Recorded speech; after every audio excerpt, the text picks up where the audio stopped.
It's a lot of motorcycle for a very low price. Of course, the excitement and economy of the KZ400 might be what you're looking for. Motorcyclist magazine says, we know it's not a 500, but it doesn't.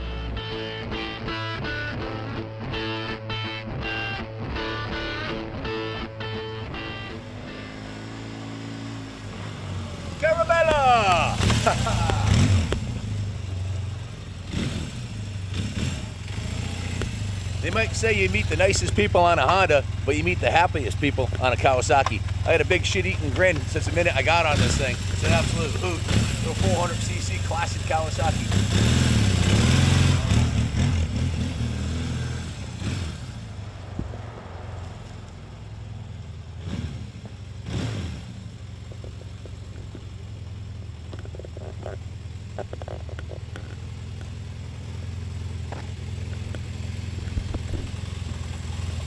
I'm going to take this for a ride, but before I do, I'm going to reset the odometer. The trip meter is at 666, so let's reset that. There we go.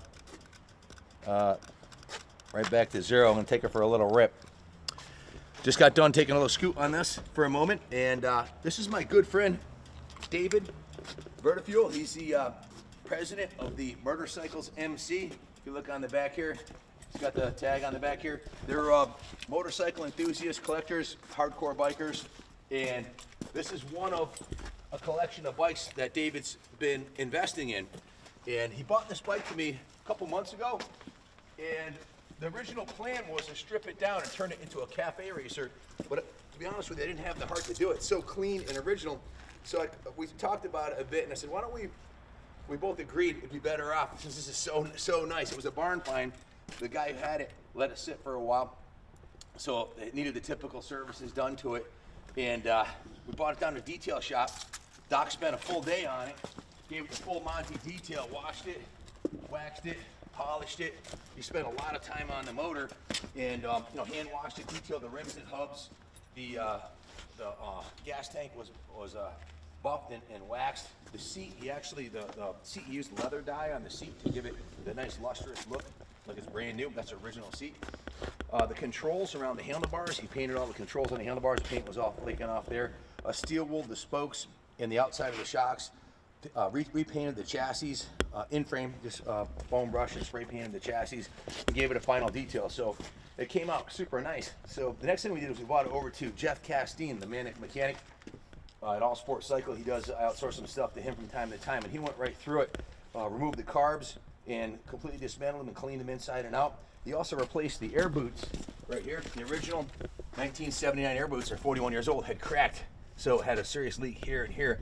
So he replaced the intake and the air boot to carburetor manifolds. The carbs were rebuilt and put back together and then tuned and synced on the motorcycle, which is something that really makes a big difference when they're synced while the bike's running. I put a brand new battery in it, changed the oil in the filter, replaced the spark plugs, cleaned the air filter, drained the old gas that had been there forever, flushed the tank, and put some fresh fuel in there, aired up the tires, and it runs like an absolute brand new motorcycle. So not a lot in the way of parts, 2 spark plugs, 2 used intake manifolds that he got off of eBay that were in mint shape, and 2 brand new repo air boots going into the airbox because these weren't available new. But he found a mint set of used ones on eBay. Brand new Yuasa battery, new oil and filter, 2 inlet needle valves for the carburetor, and some fresh gas. So Jeff hooks us up. He gives us a dealer discount on the services. That was no big deal. That was a $400 service getting it running and dialed in. The cosmetic detailing was a total of 8 hours in the detail shop, plus a little bit of paint and whatnot. So when it came back from Jeff Castine's, the original handlebars that were on here had some really funky looking handlebars on it, and they were really rusted. So we put these brand new set of Superbike bars on it and a brand new sporty mirror. Hollywood's into cafe bikes, and he was considering making this a cafe racer, and it kind of has a cafe look to it just by putting the Superbike bars on it. Definitely looks more sporty. So we did that, and then the original chain was badly rusted. So check out the chain we put on it. We put a brand new gold chain on there. So the bottom line with the chain, all the detail work, the handlebars, everything else, the total cost to do this bike to resurrect a barn find that had been sitting forever was $1,042, which is a small price to pay to make this thing perfect, ready to. You could ride this thing cross country tomorrow if you wanted to. So, back to the actual bike itself. This particular model, Kawasaki's KZ400, took a lot of the steam out of the sales for the Honda CB350, and then Honda had bore their bike out to a 400 to match the Kawasaki. But the KZ400 outsold the Honda during the 70s. They made these for 10 years, from 74 to 84. Another interesting fact is this is the first motorcycle. Stick with us because I'm going to show you a vintage Kawasaki commercial about this bike from the 70s, which is kind of cool. This bike was the first motorcycle a Japanese company opened a factory in the USA, and it was made in America, the KZ400. And they made 3 different models. They made an LTD model, which had like a step seat and some kind of funky looking buckhorn bars and mag wheels. It was like a custom, like a Yamaha XS60 custom. That was kind of cool thing in the 70s. I don't like the way those look. This is the one they have. They made 2 versions of this one right here. They made an economy version, which did not have the 2-in-2 exhaust. It had a 2-in-1 exhaust. It didn't have the center stand, and it didn't have the 6-speed on the transmission. It was a decontented version, and you could buy it brand new, the less expensive one, for $995. So, we did a conversion in today's money. That's $3,600, and I don't think any of the Jap manufacturers have a 400 in that price range now. They're all over $5,000. So, I wish they would come out with something like this. And some of the cool features are its electric start, but it also has a Kickstarter, also in case the battery ever dies. This is a 1979 model. They originally came with a 32mm Keihin in the early 70s, but they actually put a smaller 32mm on because of the gas crisis. Prices were through the roof. So in order to keep the performance up, they raised the compression to 9.5 to 1. So the higher compression piston, smaller carb, the horsepower was about the same. So theoretically, if you put the bigger carbs on, this would be faster. But dual carbs, 2 pistons, a vertical twin with a 360-degree crankshaft. It has a counterbalancer on it, so it doesn't vibrate as much. It's a 2 valves per cylinder, so there's 4 valves, very easy to adjust, very easy to work on. And this model has a dual exhaust going to dual mufflers and a disc brake. So, and the 6-speed overdrive transmission will get well over 50 miles. This is a 6-speed? 6-speed, yeah. I just took it for a rip. Once you get in this bike will do 90 miles an hour. It was rated for 35 horsepower by Kawasaki. It'll do 90 miles an hour, so you can take this thing out on the highway, drive it cross country. So this is what we call the preservation service, resurrecting the bike, getting it all cleaned up, getting all the rust. It was like surface rust all over the chrome. Doc had to spend half the day on the motor. The motor was in really crusty shape, cleaning this up. And now that it's cleaned up, it'll go in the museum along with the rest of Dave's bikes. Come on inside, I'll show you the other bikes he has in his collection here. It's not totally restored, but for a minimal investment, it now runs perfectly. It's not going to go backwards. And if you wanted to take it any farther, the next thing I would do is dismantle these shocks and put them in the bicarbonate sodium blasting tank and clean all the chrome, because you can't get to the inside of the spring. I would do that on both sides, and I would probably do the same thing to the underside of the fender and probably paint the underside of the fender. And some more, you could spend another half a day on it, but we wanted to keep it. This was a low budget restoration preservation service that I was doing for a good friend of mine. So right now we've got about a 6-month backlog on restoration. So we usually only work on our bikes that we do here for the museum and for resale, but now and then I'll do one for a friend. The gold chain has a really nice contrast with the blue paint job, and you can see I dug out my 1979 Kawasaki jacket and the matching helmet and goggles. So I feel like I'm in a time capsule today. Junior, you rode this too. Is there anything you'd like to add about it?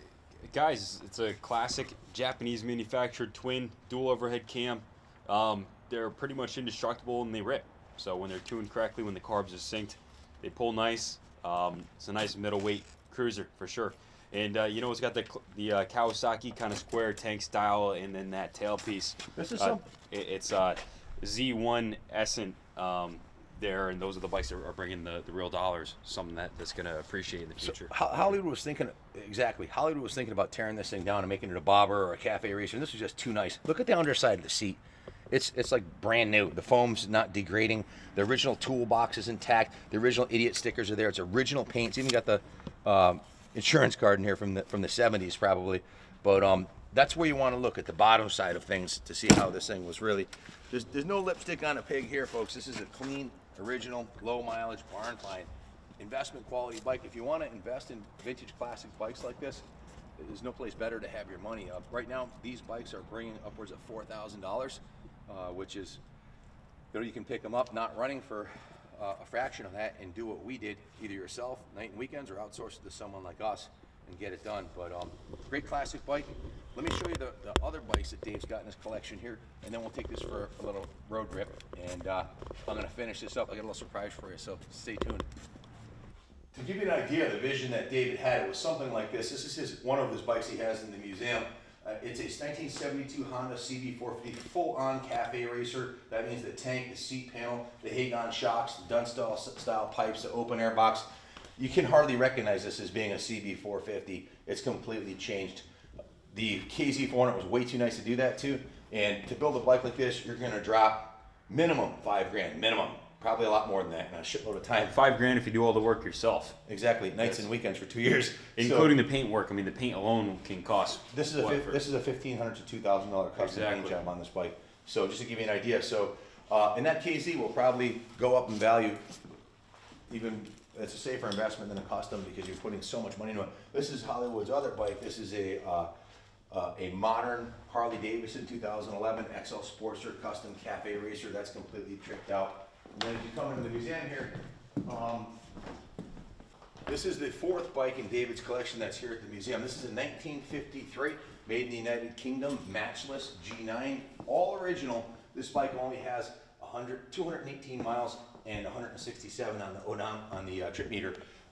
True survivor, 100% original, extremely rare to find like this. So